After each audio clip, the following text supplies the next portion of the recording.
میرا اختر سوڑا میرا اختر سوڑا فخر ازہر سوڑا فخر ازہر سوڑا. جب مجھے آپ نے سپارہ سننا شروع کیا تو سورہ الم تر کیف پڑھ رہا تھا. عمر چھوٹی تھی، بچوں میں ڈھٹائی ہوتی ہے، ورنہ صدر الشریعہ کا تو وہ روب تھا کہ اگر دروازے پہ کھڑے ہو جاتے تو اس راستے سے ادھر کے آنے والے ادھر چلے جاتے، ادھر سے آنے والے ادھر سے راستہ کاٹ کے جاتے. وہ روب تھا. مگر اب وہ طیرن ابابیل پر جب میں پہنچا تو میں رک گیا کہ آگے پڑھو. میں نے کہا ابا جی ایک بات میں پوچھنا چاہتا ہوں. کیا ہے؟ یہ طیرن ابابیل جو ذکر ہے، کیا یہ وہی ابابیل ہیں جو ابرہہ کے لشکر پر پتھر گرا رہے تھے؟ تو آپ نے یہ سنا. میں نے اپنی والدہ ماجدہ سے ان ابرہہ کے لشکر کا واقعہ سنا تھا. تو اسی واقعہ جیسے ہی ابابیل کا لفظ آیا، پورا نقشہ ابرہہ کی فوج کا میری آنکھوں کے سامنے آ گیا. پھر میں نے پوچھ ہی ڈالا تو آپ نے اس وقت اپنی زبان مبارک سے ایک لفظ فرمایا، انشاءاللہ یہ بیٹا بڑا عالم بنے گا. سبحان اللہ سبحان اللہ سبحان اللہ. نعرہ تکبیر، نعرہ رسالت. یا رسول اللہ. میں چھوٹا ہوں کہ بڑا،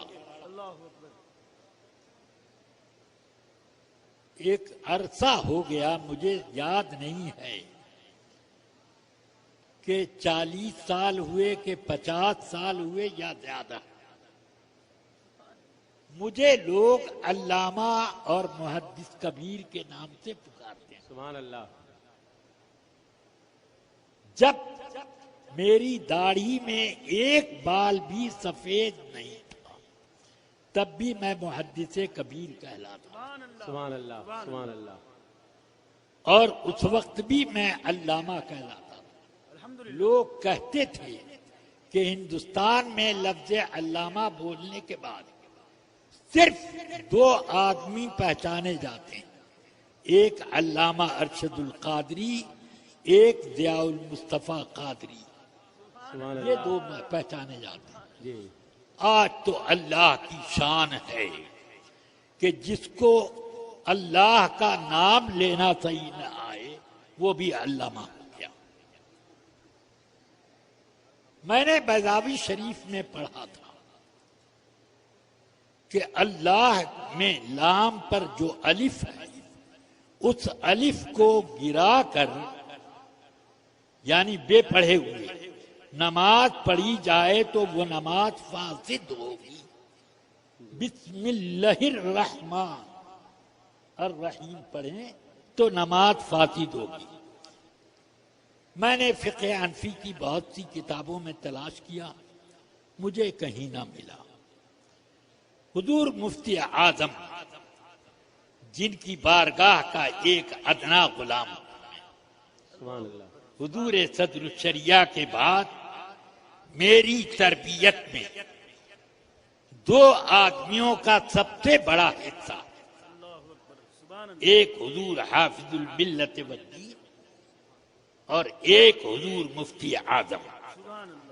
میں نے حضور مفتی اعظم سے دریافت کیا، حضور علامہ امام ناصر الدین قاضی بیضاوی علیہ الرحمہ نے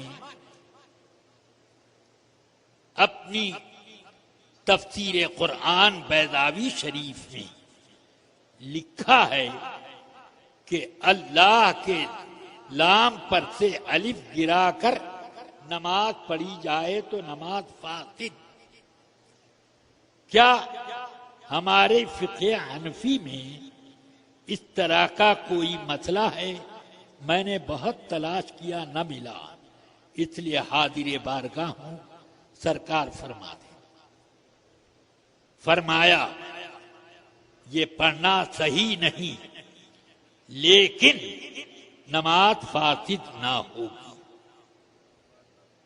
سمجھ میں آ گئی بات؟ اس لیے میرے اندر عجیب ہیجان پیدا ہوتا ہے جب کوئی اللہ اللہ کہتا ہے۔ سمجھ گیا؟ یہ اس لیے میں کہہ رہا ہوں کہ شعراء حضرات بھی ذرا مسائل سیکھ کر کے الفاظ اللہ رسول کی بارگاہ میں پیش کریں، اور میری طرف سے اگر کوئی دل میں رنجش محسوس کریں تو معاف کریں میری گفتار کو، مگر میرے مسئلے کو وہ معاف نہیں کر سکتے۔ ان کو حق نہیں ہے کہ جو مسئلہ میں بیان کر رہا ہوں اس پر کوئی چوٹ کر سکے۔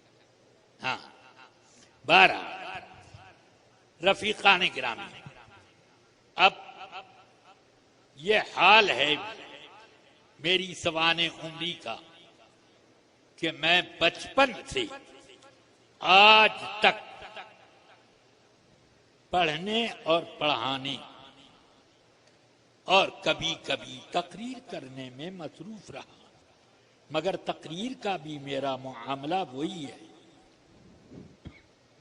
کہ میں نے لوگوں سے کئی جلسوں میں یہ اعلان کیا، مجھے تقریر اور جلسے گاہ میں زبردستی بلاتے ہو تو میں بھی زبردستی کرتا ہوں، وہ یہ کہ اپنی درسگاہ جلسے گاہ میں بٹھا دیتا ہوں۔ اس لیے میں جلسے میں تقریر نہیں تدریس کرتا ہوں، سبحان اللہ سبحان اللہ، اور درسگاہی آداب میں ملحوظ رکھتا ہوں۔ اب چلیے، میری عمر اب تھوڑے دن باقی ہیں، 2 شوال 38 ہوگی تو 84 سال میری عمر کے مکمل، قمری حساب سے۔ میری عمر یا میری عمر سے زائد کے عوام کو تو میں نہیں جانتا، مگر علماء میں شاذ نادر ملیں گے۔ اس لیے اب آپ حضرات اس کھراٹ بوڑھے سے چند باتیں سماعت فرمائیے۔ یہ اس لیے میں کہہ رہا ہوں کہ میری عمر اس مرحلے میں ہے کہ نہ مجھے تدریس